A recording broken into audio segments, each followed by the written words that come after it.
Hello.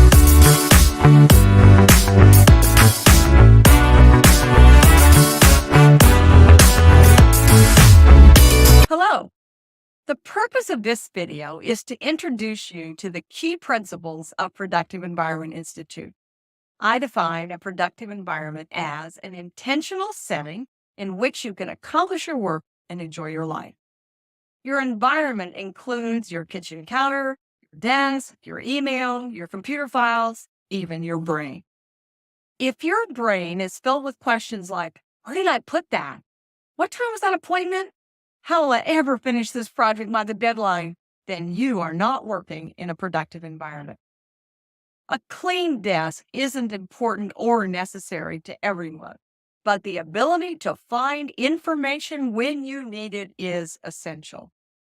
This video is designed to help you accomplish your work and enjoy your life in your office and at home.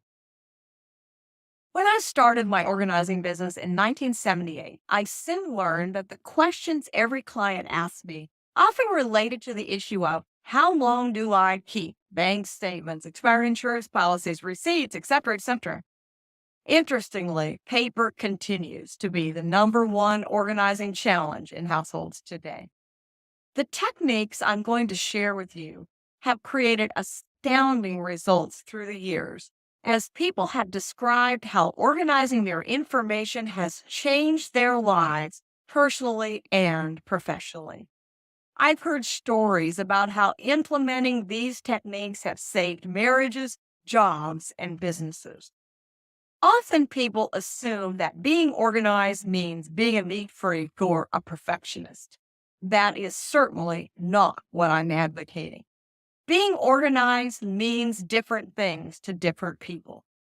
A good way to determine whether something is organized is to ask 4 questions. Number 1, does it work? Number 2, do you like it?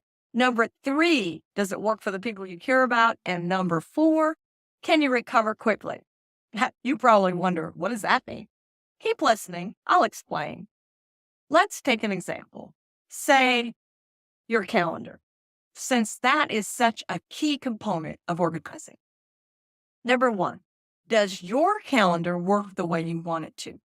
Are you able to make appointments with other people, with yourself, and keep track of to-dos in the way you would like? Number 2, do you like your calendar?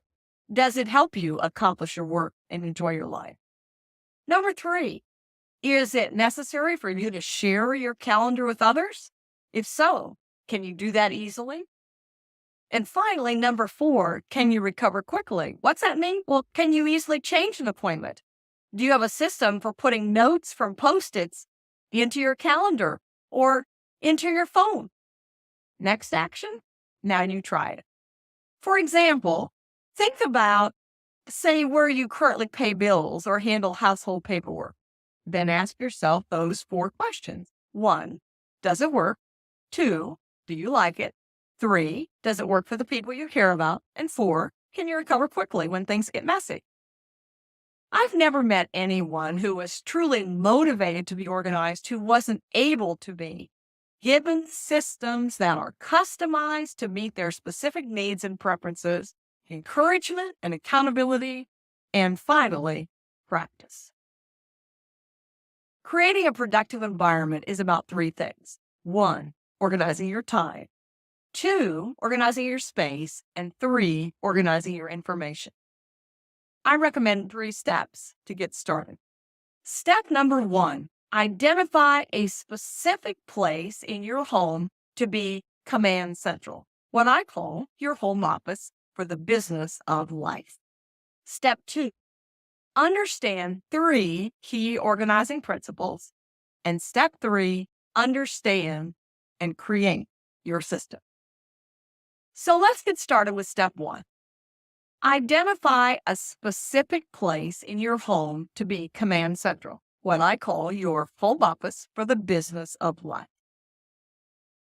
It fascinates me that everyone has a specific location in their home devoted to the preparation of food.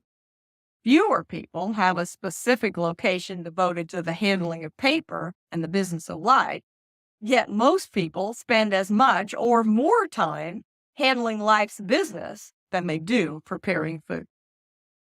Just taking your mail to a central place will eliminate scattered piles of paper, misplaced bills and checks, and forgotten notices. One class participant was amazed at how much easier her life became once she established a work area in her kitchen with a desk, phone, and portable files. Maybe you already have a location, but it's covered in paper. Or maybe you're so mobile that you carry your laptop and smartphone with you all over the house. Even if that's the case, I strongly urge you to set up a work center that will be available to you at all times. Choose a location for your home office for the business of life that is a place you like to be.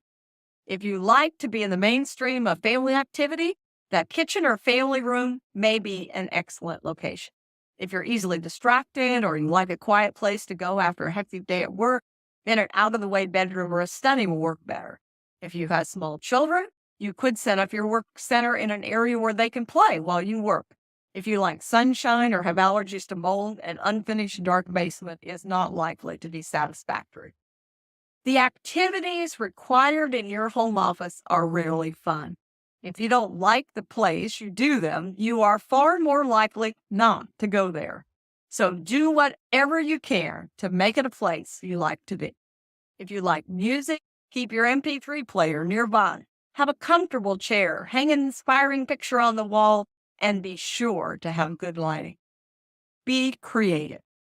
If you live in a small apartment or condo, finding a place you can call your own to do paperwork may require some creative thinking. One client solved the problem by turning her front hall closet into an office so she could organize her papers as soon as she walked in the front door. She put in a small file cabinet, a large wastebasket, a bulletin board, and some cubby holes to sort her bills, reading material, and filing. Counter-high table with a stool where she could sit to sort her mail completed the scene and solved a problem she had struggled with for 20 years. What made it work? Her music. The large double-door closets found in the bedrooms of many new homes work very well and may be the perfect solution for you. Some people may rather not set aside a separate space for work area, preferring to use the kitchen or dining room table, leaving those services unavailable for family meals, and others have no option because of space constraints. In this case, a mobile or portable work center is essential. Next action, complete this statement. My home office for the business of life will be located in, you fill in the blanks. Now let's discuss step number 2, which is to understand 3 key organizing principles. Principle number 1, today's mail is tomorrow's pile. When I first started as an organizing consultant, I thought that I should work with the client to eliminate the backlog first and then develop a system. It didn't take long to realize that effective paper and email management requires developing a system to do something about today's mail, instead of starting with boxes that you've never unpacked from your last move, last year's magazines that you've never read, or even the unopened email messages from the last 6 months. The fact is, if you don't deal with today's mail, it will become tomorrow's pile. Principle number 2, clutter is postponed decision. Have you ever looked at a pile of papers and said, okay, today's the day, I'm going to clean up this mess? You pick up the first piece of paper and think of any number of reasons why today isn't a good day to deal with it. You pick up the second and the third, and before you know it, the pile that was on the left side of the desk is now on the right. You've just experienced one of the key principles of organization. Clutter is postponed decision. In the end, the only way to clear the clutter is to decide what to do with those pieces of paper or those documents cluttering your computer or email inbox. Principle number 3. There are only 3 decisions you can make about any piece of paper or computer file. I call this decision-making process the file act toss system. File means you don't need it now, but you may want it in the future. Act means the ball is in your court to do something, such as pay a bill, write a letter, or plan a meeting. So it needs an action file. Toss or delete, well, you know what that means. Next action, Go grab today's mail, sort it into 3 places: file, act, or toss. If you're not sure what to do, stay tuned, and I'll teach you how to decide what you can safely toss. Did you know that 80% of what we keep, we never use? To decide what you can safely toss, I'm going to teach you how to practice the art of wastebasketry by asking yourself the following questions about any piece of paper in your home or office. Works for email too. Number 1, does it require action? Number 2, is it recent enough to be useful? Number 3, is it difficult to obtain again? Number 4, are there tax or legal implications? Number 5, can you identify a specific use for it, just in case it's not specific enough? Number 6, what's the worst case scenario if you no longer had it?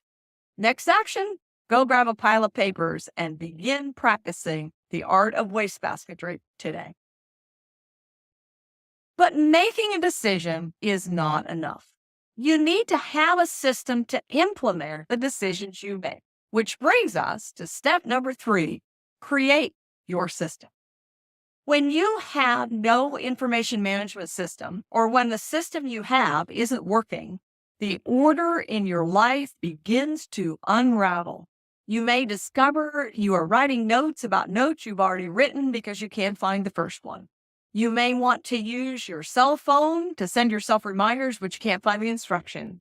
You may have 2 calendars, one electronic and one paper. When you're on the phone, you make notes on the paper, but you forget to add them to the electronic calendar, or you can't figure out where you put them. You spend hours looking for a critical piece of paper that you put someplace special, but can't remember where. You may waste valuable time looking for an evite in your email and end up reluctantly and embarrassingly calling the host to get the details. In my 30-plus years of helping people organize their time, space, and information, I discovered that every piece of paper in your life can be managed effectively by putting the piece of paper into a system that I call the Magic 6. Number 1, desktop organizers. In, for the papers you've not yet looked at.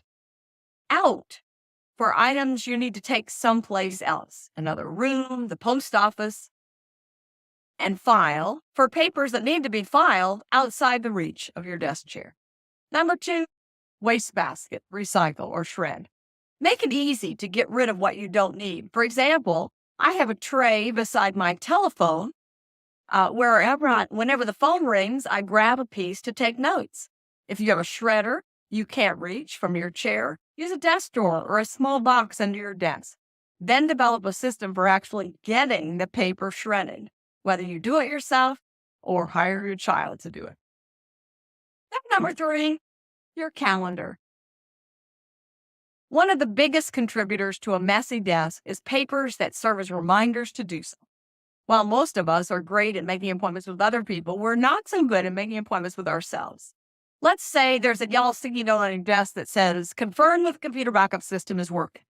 Instead of the sticky note, which you'll soon ignore, put a reminder in your electronic or paper calendar. Number 4, contact management system. Another big source of office clutter is papers and electronic files with contact information, names, addresses, phone numbers, emails, etc. In addition to having a contact management system, you need to have a specific, simple system for getting the information into the program. For example, a folder or a container labeled data entry, and an appointment with yourself or someone else to enter the data into your program. Simple for sure, but frequently neglected. The result, clutter, lost time, and missed opportunities. Number 5, action files. These files should be located close to your desk. They contain the papers you need to work on or your current projects. They can be sorted in 3 different ways. Number 1, by date. Files labeled 1 through 31 to the current month and January through December. Number 2, by type of action. Waiting for a response. And number 3, by name of the project or the client or the event. Most people have a combination of the 3.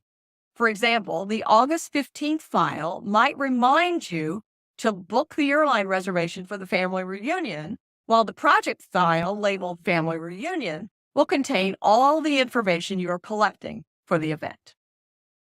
And finally, number 6, reference files. These files contain all the papers you may not need on a daily basis, but don't want to throw away. They can be located in or outside your office. Your to file box will serve as a place to hold the papers that need to be filed, hopefully by someone else. Note, some projects may have both an action file and a reference file. The action file will contain the papers you are currently using on a project, while the reference file will contain the completed papers that you want to retain for historical or legal purpose. Next action, review the Magic 6 and identify that your office has all the components you need to accomplish your work and enjoy your life.